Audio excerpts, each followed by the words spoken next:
വേനൽ കടുത്തതോടെ ഇടുക്കിയിൽ ഏലം കൃഷി വ്യാപകമായി കരിഞ്ഞുടങ്ങുന്നു. വിലയിടിവിൽ നട്ടം തിരിഞ്ഞിരിക്കുന്ന കർഷകർക്ക് പെട്ടെന്നുണ്ടായ കൃഷിനാശം ഇരുട്ടടിയായിരിക്കുകയാണ്. ജലസേചന സൗകര്യമില്ലാത്ത ചെറുകിട കർഷകരാണ് ഏറ്റവും കൂടുതൽ പ്രതിസന്ധിയിലായത്. ജലസേചന സൗകര്യമുള്ളവരുടെ ചെടികൾക്കും അന്തരീക്ഷ താപനില തിരിച്ചടിയായി മാറി.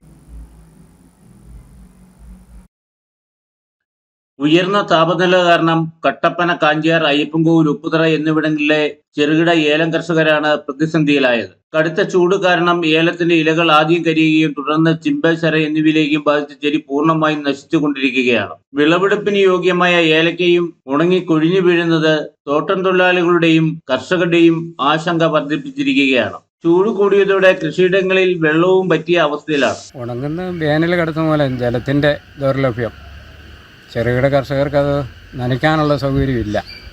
നമുക്ക് അതിനു വേണ്ടി ഒരു സഹായത്തിന് സബ്സിഡിയോ ജലം സംഭരിക്കുന്നതിനുള്ള ഒരു സഹായമൊന്നും കൃഷിഭവനിൽ നിന്നൊന്നും ഉണ്ടാകുന്നില്ല. എന്ന് കഴിയുമ്പോൾ അതിന് ഫണ്ടില്ലെന്നാണ് അവർ പറയുന്നത്. നമുക്കൊരു പടുതാക്കുളം നിർമ്മിക്കാനാണെങ്കിലും അല്ലാതെ വാർത്തുണ്ടാക്കുന്നതിനും സബ്സിഡിയൊന്നും ലഭിക്കാത്തൊരവസ്ഥയാണ്. ദേശത്തിലെ ചൂട് നനയ്ക്കാനാണേലും ഇവിടെ നമുക്ക് കുളമില്ലാത്തവർക്ക് വല്ല തോടൊക്കെയാണ്, പക്ഷേ അതുപോലും വറ്റി വരണ്ട് കിടക്കുന്ന അവസ്ഥയിലേക്ക് നീങ്ങിയിരിക്കുകയാണ്. ജലം മഴ പെയ്തു വരുന്നു, അത് പെട്ടെന്ന് ഇപ്പോൾ ജലാശയത്തിലൂടെ ഒഴുകി മാറുന്ന, ഭൂമിയിൽ താഴുന്ന ഒരവസ്ഥ ഉണ്ടാകുന്നില്ല. എല്ലാം ഒഴുകി മാറുന്ന, ഇപ്പം കൂടുതൽ കോൺക്രീറ്റ് വഴികളും ടാറിട്ട വഴികളും വന്ന് പെട്ടെന്ന് അത് ഒഴുകി ജലാശയത്തിലേക്ക് പോകുന്ന ഒരു കാലഘട്ടം കൂടിയായിട്ട് മാറിയിരിക്കുകയാണ്.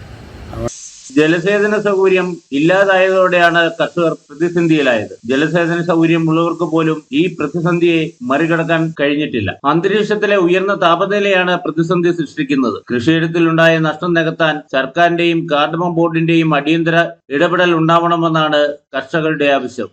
News bureau, Kattappana.